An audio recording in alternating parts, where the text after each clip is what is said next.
Today's video, we're going to be talking about the Qor360 Ariel 2.0. I'm going to talk about what I like about it, what I dislike about it, and whether or not you can just replace the thing with a $20 yoga ball. Whoa, seriously? $20 yoga ball? The chair is assembled, and first impression is it's already much more comfortable than the original Qor360s. Also, quite a bit more dangerous. Whoa, jeez Louise. I have had the Ariel 2.0, which I'm sitting on right now, for about 3 months, so I could get a good feel for it. Before that, I was using the Ariel 1.0 for about 9 months. I also did a review of the 1.0 in a previous video, and I will link to that in the description box, but make sure you watch through to the end of this video so you understand the big differences between the 2.0 and the 1.0. First of all, if you buy this chair, you need to understand that having an active sitting stool or chair or whatever is not going to solve all of your hip and spine problems. There is no chair out there in the world that is perfect and will make your body feel great because you've sat in it for 8 to 10 or 12 hours. If you are sitting in any position, even if you're wiggling a little bit here and there, it's not actually going to make you a healthier person. When I first got the Ariel 1.0, I let my wife try it out and she absolutely hated it. But when I got the 2.0 and I started using it, she actually started using the 1.0 a little bit, and she likes some of the movement and fidgeting that it requires of her. But there are some huge differences between how the 1.0 and the 2.0 work, and there are some safety things you have to keep in mind depending on which of these chairs you end up buying. Which brings me to the question of whether or not you absolutely have to buy one of these chairs and whether it's actually worth the money. Yeah, let's talk about the money. Jeez, you scared me. Why? Dude, you're a skeleton that just appeared on my lap. I never want to give anybody the impression that in order to have a happy, healthy body, you need to buy really expensive gadgets. So I don't want you to think that what I'm saying in this video is that you absolutely need a Qor360 chair in order for your body to feel good. I think these are going to hurt those affiliate sales numbers. I understand that, but spending $500 on a chair is not really in reach for a lot of people. Maybe some people should get an extra job. Those are big words for somebody who doesn't have a job of his own besides interrupting my videos. Touché. Like I mentioned earlier, sitting in any position on any kind of magical chair is not going to result in a happy, healthy body, so don't expect to be able to spend $500 on a chair and fix all your problems. That said, the Ariel 2.0 is a very attractive chair and it's very functional, and I think it's actually better in some ways than the 1.0, and if I were to make a buying decision now, I think I would choose the 2.0 over the 1.0 because of the differences. Let's talk about differences. Alright dude, so the biggest differences between the 1.0 and the 2.0 are the instability of the chairs and the cushioning of the chairs.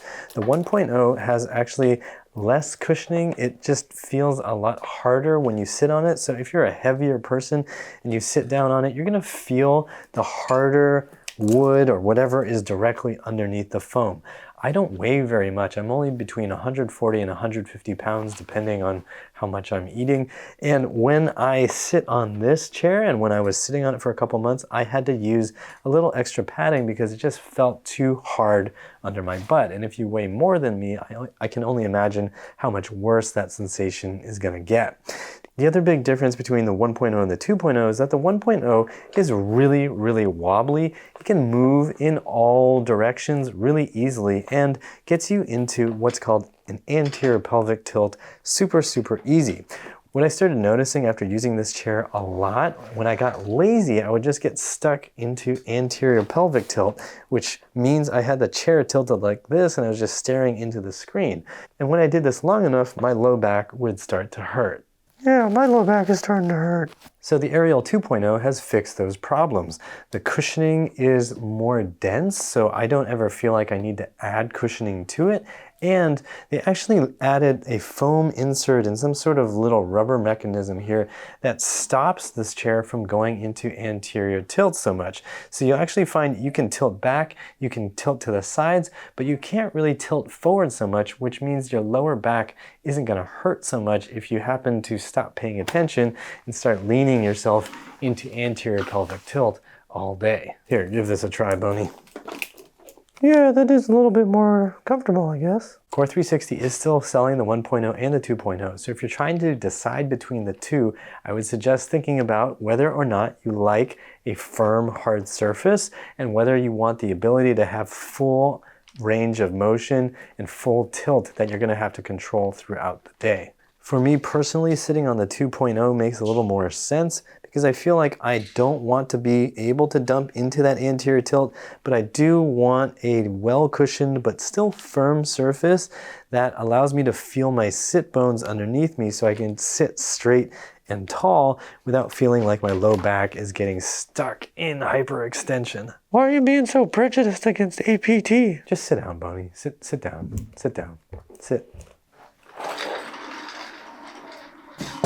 Of course, you don't have to get the wheels, but if you're on a hard surface and you need to move around and you don't want to stand up, then sometimes wheels are just a lot more fun. So can you just buy a yoga ball instead of one of these? Bonnie, my brother from another mother, you are just as cheap as I am. I personally don't like spending a ton of money on expensive gizmos and gadgets. So yeah, I think you can just buy a yoga ball or a cheaper posture stool that you can find on Amazon or at whatever other office store, and you can use that to give yourself some active sitting.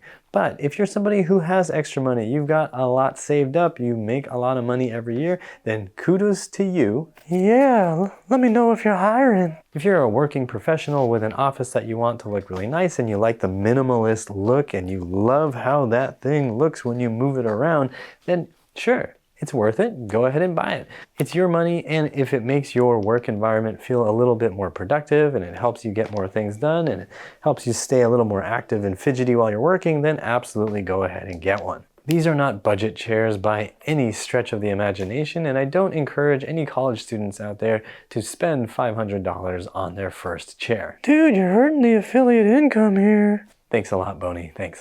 And even if you can afford one of these chairs in your office, I would encourage you to have another option available for you on a regular basis, because especially when you're transitioning to a chair like this that has no back, you are going to feel like the muscles in your hips and your back and your abs are getting tired.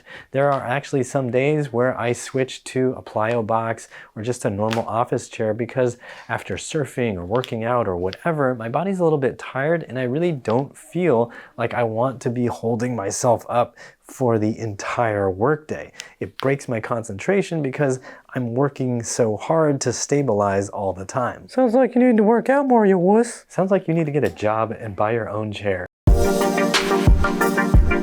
All right, so that about covers it for the Ariel 2.0 versus the Ariel 1.0. If you are considering buying one of these chairs and you want to get one for your office, please use my affiliate link. I'm going to put it down in the description box down below and probably in the comments section as well. No obligation, but if you do, it helps me make future reviews like this one. Wait. What?